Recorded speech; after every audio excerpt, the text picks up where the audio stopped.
ভারতে মুসলমানদের উপর জুলুম নির্যাতন চলতেছে। মুসলমানদের মসজিদগুলো গড়িয়ে দেওয়া হচ্ছে, মুসলমানদেরকে জুলুম করে শহীদ করে দেওয়া হয়েছে।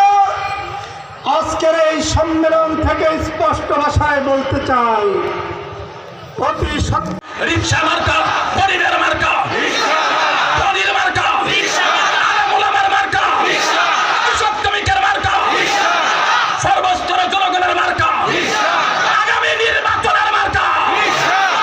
আসসালামু আলাইকুম রহমতুল্লাহ বারাকাতুহু। ভাই, আমরা কেউ আমিরে মজলিসের সাথে মুসাফা করার চেষ্টা করব না। সকলের কাছে বিনীত অনুরোধ করছি, আমরা কেউ আমিরে মজলিসের সাথে মুসাফা করার চেষ্টা করব না।